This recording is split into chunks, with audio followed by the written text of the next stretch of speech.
Des ajustements ont été apportés au texte original à des fins didactiques. Bonne lecture. Les Mille et une nuits, contes arabes, partie 3. C'était un de ces génies malins, malfaisants et ennemis mortels des hommes.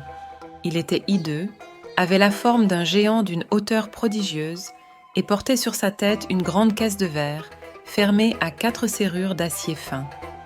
Il entra dans la prairie avec cette charge, qu'il vint poser justement au pied de l'arbre où étaient les 2 princes, qui, connaissant l'extrême péril où ils se trouvaient, se crurent perdus.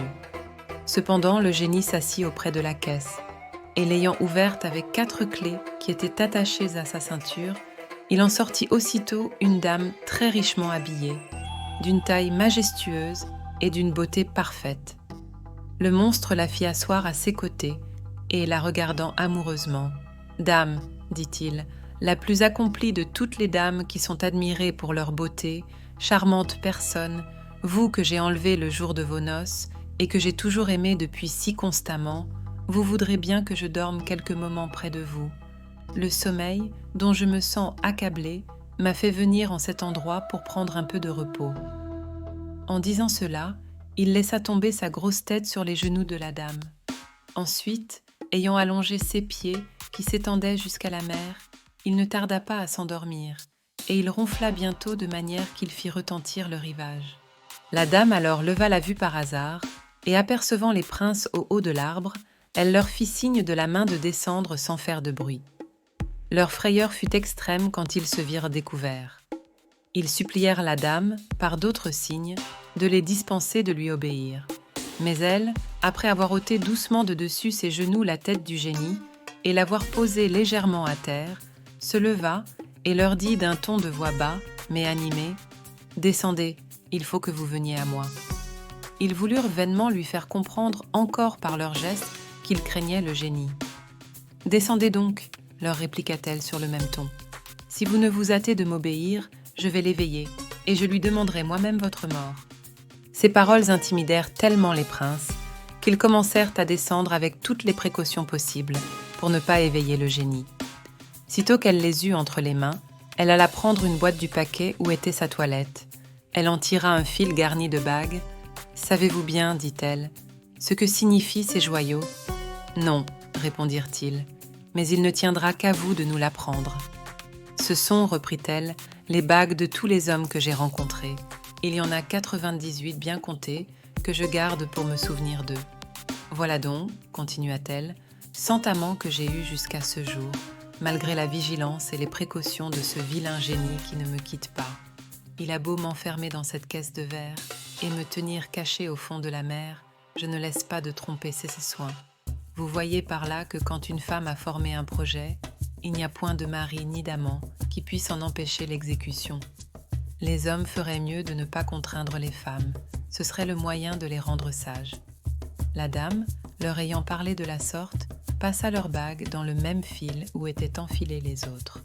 Elle s'assit ensuite comme auparavant, souleva la tête du génie, qui ne se réveilla point, la remit sur ses genoux et fit signe au prince de se retirer. Ils reprirent le chemin par où ils étaient revenus, et lorsqu'ils eurent perdu de vue la dame et le génie, Schahriar dit à Shahzenan, « Eh bien, mon frère, que pensez-vous de l'aventure qui vient de nous arriver ?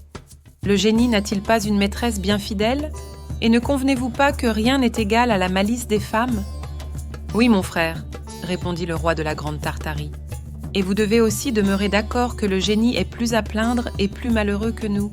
C'est pourquoi, puisque nous avons trouvé ce que nous cherchions, retournons dans nos états, et que cela ne nous empêche pas de nous marier. » Le sultan fut de l'avis de son frère, et continuant tous deux de marcher, ils arrivèrent au camp sur la fin de la nuit du 3e jour qu'ils étaient partis.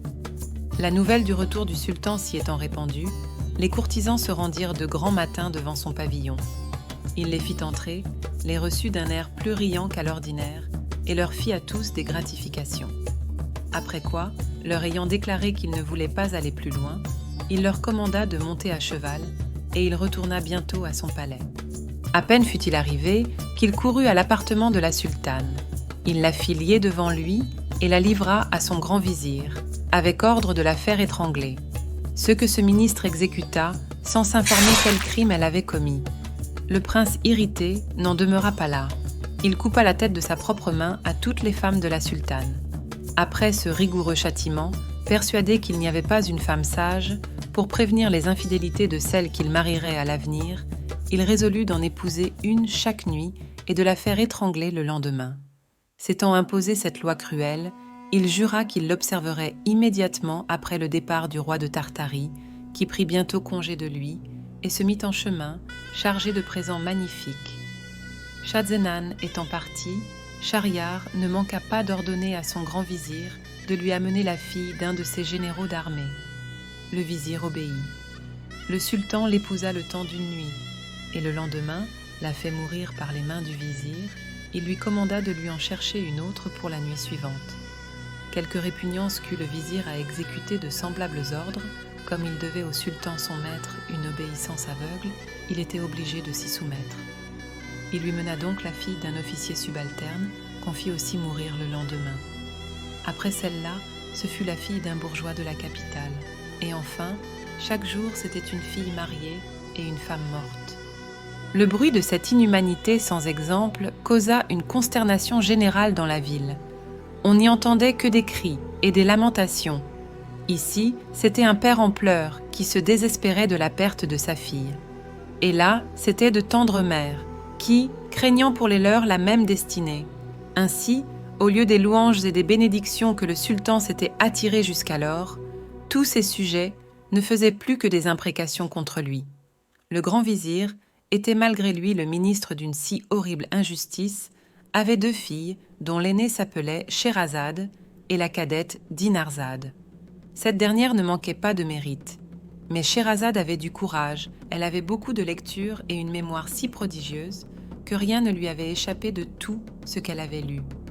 Elle s'était appliquée à la philosophie, à la médecine, à l'histoire et aux arts, et elle faisait des vers mieux que les poètes les plus célèbres de son temps.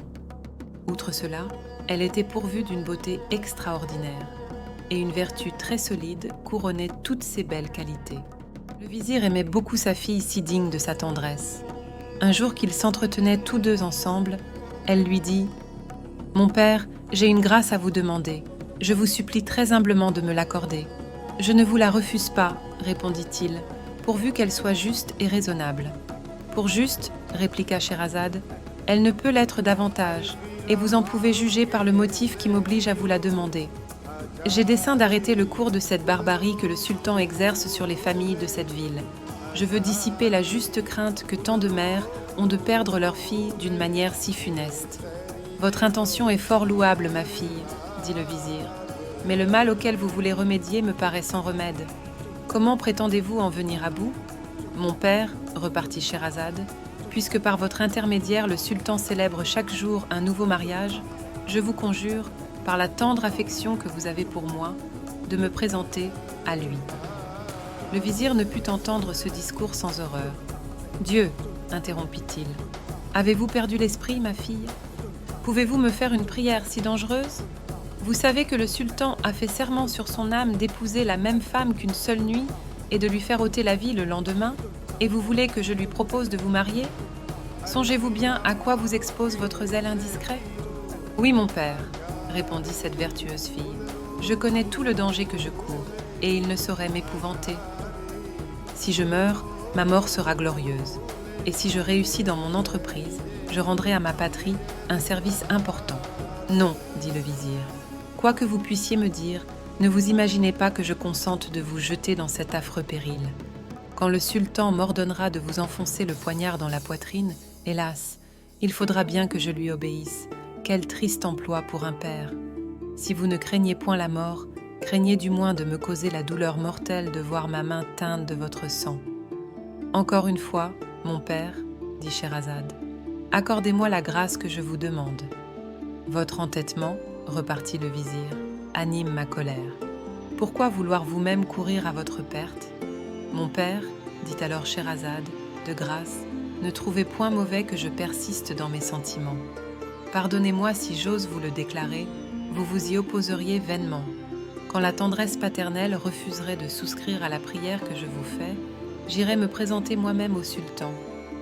Enfin, le père, poussé à bout par la fermeté de sa fille, se rendit à ses importunités, et quoique fort affligé de n'avoir pu la détourner d'une si funeste résolution, il alla dès ce moment trouver Schahriar pour lui annoncer que la nuit prochaine, il lui mènerait Scheherazade. Lorsque le vizir annonça à Schahriar que sa prochaine épouse serait Scheherazade, le sultan fut pris de surprise, pensant que Scheherazade ne serait pas différente de ses épouses défuntes avant elle. Il était loin d'imaginer à quel point cette femme allait bouleverser sa vie et la transformer à jamais. Ainsi débuta l'extraordinaire récit des 1001 nuits. Chaque nuit, Scheherazade captivait Schahriar en lui contant une histoire sans en dévoiler la fin. Le sultan, curieux de connaître la suite, la préservait de la destinée cruelle qu'il lui réservait pour une nuit de plus, puis encore une autre, et encore une autre. Après de nombreuses nuits de contes et d'intrigues, Scheherazade parvint à charmer le roi Schahriar avec ses histoires fascinantes. Son intelligence et sa créativité étaient inépuisables, et le sultan ne pouvait se lasser de ses récits. Les contes narrés par Scheherazade étaient empreints de sagesse et de valeurs morales. Elle lui transmit ainsi les valeurs du pardon, de l'empathie et surtout de l'amour. Finalement, Scheherazade fit une dernière promesse au roi. Elle lui raconterait la plus belle histoire de toutes, une histoire d'amour et de rédemption. Et ainsi, Scheherazade raconta cette histoire, une histoire qui toucha le cœur du roi. Il comprit que la cruauté était inutile, que l'amour et la compréhension étaient bien plus précieux. Schahriar renonça à sa terrible habitude et fut reconnaissant envers Scheherazade pour sa ruse. Ensemble, ils régnèrent sur le royaume en harmonie, partageant leur amour pour les contes et la sagesse. Les 1001 nuits devinrent une légende, rappelant au monde la puissance des mots, de la créativité et de la persévérance. Le recueil des contes se perpétua à travers les âges, transmettant les leçons de ces histoires à de nombreuses générations à venir.